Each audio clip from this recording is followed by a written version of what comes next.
The Trade Union Congress is threatening to direct its members to stop going to work if the challenge of fuel scarcity across the country persists for the next few days. It's been about 2 weeks since long queues resurfaced because of the withdrawal of contaminated premium motor spirit imported into the country. Even with the promises made by the federal government to resolve this problem, it is still a source of concern to Nigerians.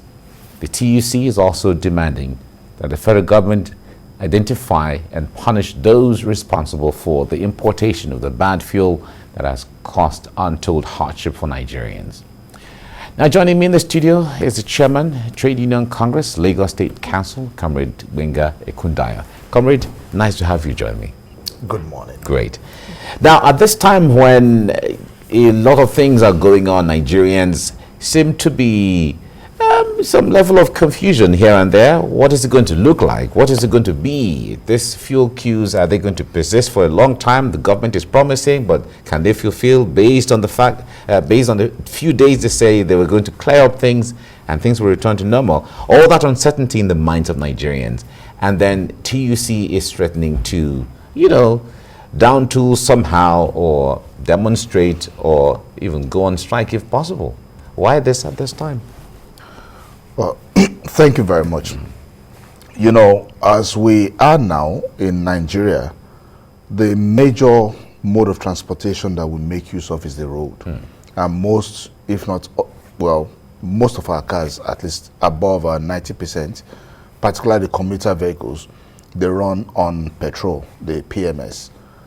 And if you consider that the railways are not really that effective yet, and the waterways are almost non-existent, you realize that if you tamper with availability of petrol, a lot of things actually happen. You have an immediate increase in transportation costs, which will affect goods and services. And for us as workers, that has an immediate effect on our livelihood. How do you get to work? How do you even sustain yourself when prices have gone up? We've seen what has happened with foodstuff in the market, the cost of getting to work. And shall we just sit by, fold our arms, and allow our members and Nigerians at large to go through this pain? You see, it is bad enough that as a country in this age, we're still involved in importation of petroleum products when we have the raw material right here at home. It is bad enough that we now have to be talking about importing adulterated product. You see, the oil and gas industry is such that has standards, that has rules. Before you lift a product, you look at the vessel that you use. That vessel has to be inspected. You need to know the product that it lifted last so that it does not contaminate what you're picking now. And even the product that you're putting on the vessel, if the vessel is not, if the last product is not compatible with what you are lifting, you want to purge it, clean it, and have it certified ready to lift what you want to lift. The product you are putting in has to be verified. Every product has its own more or less data sheet. Even the chemicals that you use in the industry, they have what you call material safety data sheet. You need to know every constituent of that product. So someone coming to say we don't have a robust testing or analysis process of the product that we lift, it makes you wonder, the ones that have been imported over the years, how have they been imported without bringing them bad fuel? It's not like this grade of fuel does not exist before now. So how did we do that? We didn't bring the wrong one in over the years. How come this time? Someone needs to tell us what really happened. Who is actually responsible for this mess? This is a mess in the life, of a country as big as Nigeria. You can't be claiming giant of Africa for nothing. It's bad that we're importing, and then someone had to go import this bad grade of fuel, and then we're now struggling with how to. They're talking about cleaning it. They're talking about withdrawing it. They're talking about releasing some, I think about 1 billion liters from strategic reserve, and they're talking about 24 hours supply run. Coming to the studio this morning, I counted 10 filling stations on my way down here. Out of those 10, only one was selling as at past 6 in the morning. So you ask yourself questions. A lot are even locked down, no traffic in there. Exactly.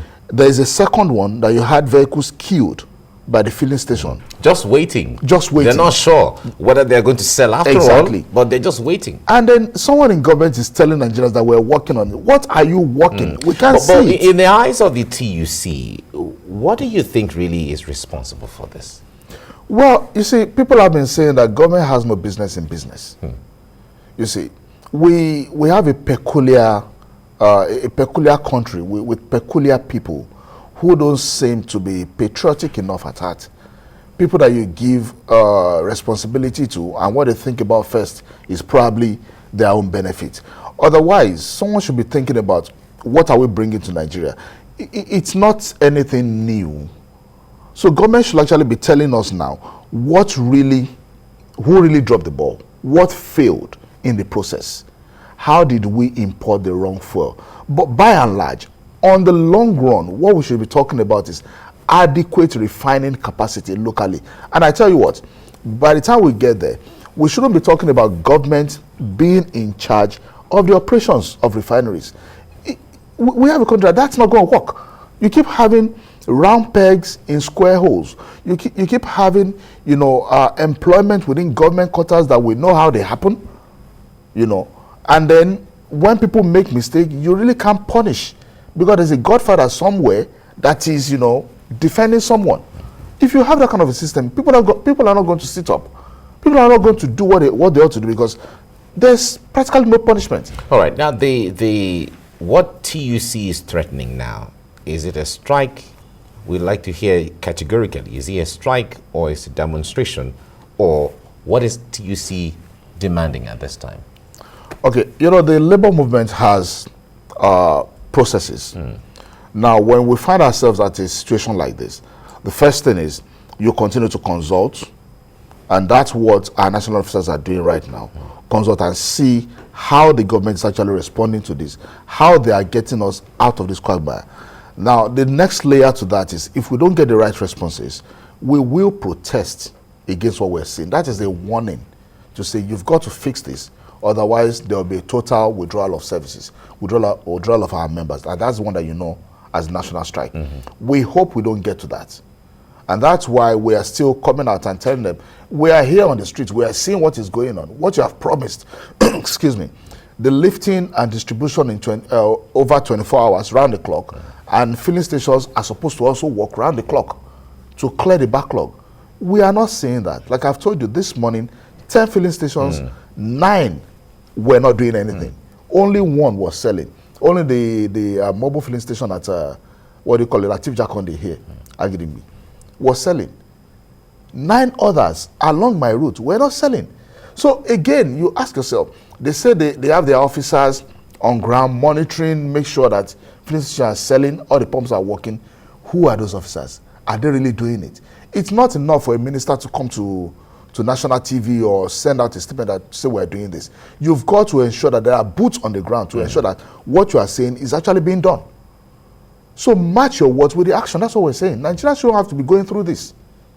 It's just not acceptable. All right. So the queues are still here because Nigerians, based on the promises by the NNPC and government and the minister, Nigerians were hoping that by now the queues would have disappeared, but we still have them. As of this morning, like you said, on my way here too, this morning, I still saw some, like you said, some vehicles were just parked there. They're not sure how it's going to be. Are they going to sell fuel today? Are they not going to sell fuel? But let's just park here today. Just hoping. We have situations like that. So if it persists for the next 3 days, 1 week, what is actually going to happen? Well, obviously, if this persists, the way we work is there will be an emergency NEC meeting to deliberate further, which will also give the national leaders the opportunity of taking inputs from across the states, the 36 states and the Federal Capital Territory to see how things are. And at that review, when we find out it is necessary, the call will be made. And definitely what you get first is a protest. And within the protest, if it persists, the government does not rise up to the occasion and do what and match their word with action, then we won't have to, because we can't keep our people going to work under these kind of circumstances. How much do we earn? Even the minimum wage cannot even take care of people. Even the consequential adjustment that you've done can't really. Imagine 2019, you had a minimum wage negotiation. By 2020, you see what has happened to what do you call Naira, the devaluation that has happened. And most of the things that we use in this country, unfortunately, are imported. Because what we've run over the years is a rent-seeking government. You are not looking at putting your structures in place to ensure local production of the things that we use. So what you find is that even the little adjustment to minimum wage has been eroded within a short time. So how do we live? On top of that, within this short period is where you have shortage of gas to the gencos, and you have, electricity shortage. People need to still go buy the same petrol to run their generators, to power their homes. And all these are happening at the same time. How do you keep Nigerians out of that situation? All right. The TUC has been up against the removal of subsidy, and Nigerians would like to know, in a situation where there are revelation that, or there are some allegations in some quarters that this subsidy doesn't benefit Nigerians, it benefits just a few people and all of that. Now, what do you say to this? How do you explain this for Nigerians to understand? Now, the TUC is against the removal of subsidy at this time. And the reason is simple. There were preconditions that were agreed between the labor movement and government for the removal of subsidy. Now, if you're going to remove subsidy, it is just totally ungodly. It is immoral, unethical for any, in quote, leader. I say in quote because you even doubt if we have leaders in this country. For them to be talking about removal of subsidy at this time, passing the buck to Nigerians, when whether you remove subsidy or you don't, you are still actually importing. You are oiling the economy of some other countries. And the only thing Nigerians see that we can benefit now is that I'm not buying petrol at such a huge price. We're saying, no, you can't do that at this time. You can't remove it. We may look at, okay, removing it. If we know that these products are refined in Nigeria, it is Nigerians that will earn this money as salaries. Other businesses will run around it. You keep the economy working for Nigerians, not you. We've had reports of some high-powered government officials having refineries outside Nigeria. Whether it is true or not, we don't know. But you know the way things work in this country. When you start to hear those things, there may be some elements of truth. So it's like people are looking at, are we going to be importing from you, from outside, and then you want to pass all that to Nigerians, and even the money that we say, okay, the budget, the way you implement it, the things that are happening, we're not really feeling the impact. This little that Nigerians can benefit, let us still have it. Don't remove the subsidy. But obviously, what we are saying is that on the long run, where Nigeria needs to be is adequate refining capacity, where you can even export refined products. We've done this for too long. Importing products. What does it take to refine? You have refineries there. They are moribund because you have the wrong people running these refineries.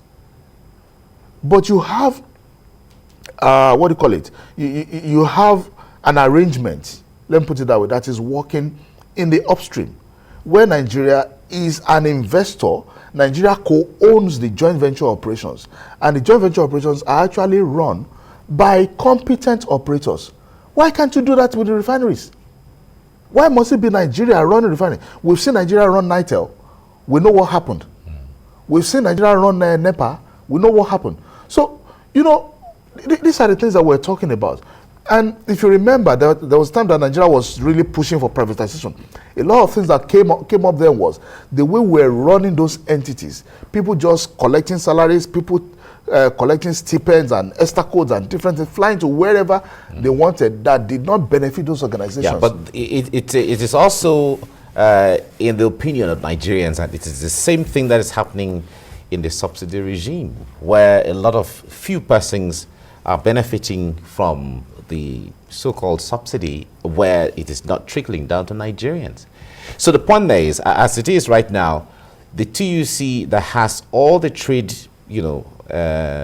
unions that have to do with petroleum and all of that under it, one way or the other, one expects that you will give government a roadmap as to how to get out of this situation?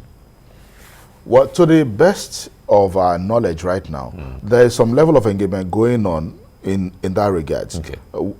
There's a committee that was set up which also involves the Pengasan and Nupeng. Pengasan is an affiliate of TUC. Okay.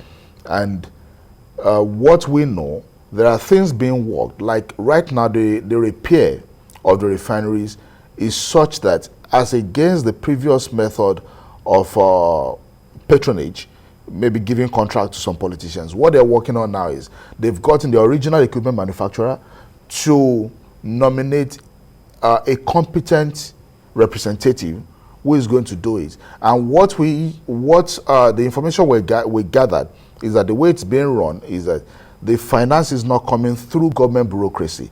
This is now being monitored by the special committee, and it is done in milestone kind of.